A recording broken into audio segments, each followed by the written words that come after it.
ఇప్పుడు మీరు చెప్తున్నవన్నీ ఏదో జాతిని ఉద్దేశించి ప్రసంగించిన ప్రసంగాల్లాగా ఏదో ఒక వేదాంతం చెప్తున్నట్టుగా ప్రజలు భావిస్తున్నారని మీకు ఏమైనా ఎక్కడైనా అనిపిస్తున్నదా? అట్లా అనిపించట్లేదు. మీకెందుకు అనిపిస్తుందంటే ఇట్లా ఇదంతా చెత్త రాజకీయాలు విని విని ఒక మంచి మాట చెప్పేసరికి ఇది ఒక ఉపోద్ఘాతం లాగానో లేకపోతే ఏదో ఆధ్యాత్మిక ప్రసంగం లాగానే ఉండొచ్చు. డాక్టర్ అంబేద్కర్ ఏమన్నాడో తెలుసా? పార్లమెంటరీ ప్రజాస్వామ్యాన్ని, పార్లమెంటరీ ప్రభుత్వాన్ని, రిపబ్లిక్ పార్లమెంటరీ ప్రభుత్వాన్ని తయారు చేసేటప్పుడు డాక్టర్ అంబేద్కర్ ఒక మాట అన్నాడు. నేను తయారు చేస్తున్నటువంటి పార్లమెంటరీ సిస్టంలో పార్లమెంటులో దేవుణ్ణి ప్రతిష్ఠించాలి అనుకున్నాను. దేవుణ్ణి ప్రతిష్ఠించాలి అని పార్లమెంటులో అనుకుంటుండగానే దెయ్యాలు వచ్చి పార్లమెంటులో జొరబడ్డాయి అని చెప్పాడు. ఓకే, అందుకని మేమేమంటున్నామంటే ఆ దెయ్యాలని పార్లమెంటులో ప్రవేశించనీయకుండా చేసి ఆ పార్లమెంటులో దేవుళ్ళని కూర్చోబెట్టడానికి. ఎవరు ఆ దేవుడు? ప్రజలందరికీ స్వేచ్ఛ, సమానత్వం, సౌభ్రాతృత్వాన్ని, సంపదను అందరికీ సమానంగా పంచి అందరికీ స్వేచ్ఛనిచ్చి ఈ దేశ సంపద మీద 150 కోట్ల ప్రజలకి సమాన అవకాశాలు ఇచ్చి అందరం ప్రేమపూర్వకంగా సహజీవనంతో బ్రతికే ఒక గొప్ప జీవితాన్ని ప్రసాదించే వాళ్ళే దేవుళ్ళు. దేవుడు అంటే ఎవరో కాదు.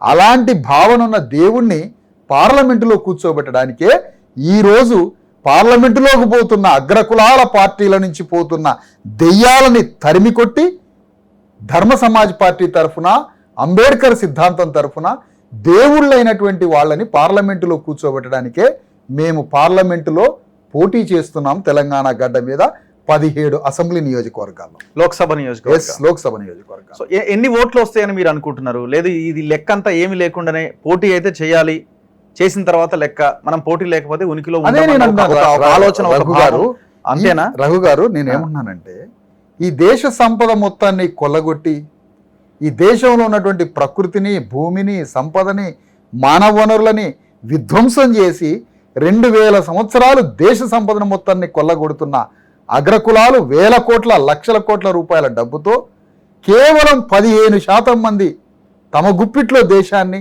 సంపదని అన్నింటినీ గుప్పిట్లో పెట్టుకొని 90% ప్రజల్ని నిర్వీర్యం చేస్తున్న వాళ్ళ పక్షాన నిలబడమంటారా?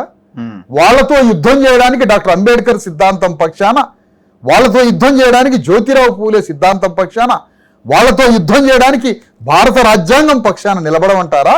లేకపోతే మంది బలం ఉందని అవతల పక్షాన పోయి సిద్ధాంతమే లేక, తాత్విక గీతే లేక మహనీయులను మర్చిపోయి మేము కూడా వాళ్ళతో జాయిన్ కమ్మంటారా?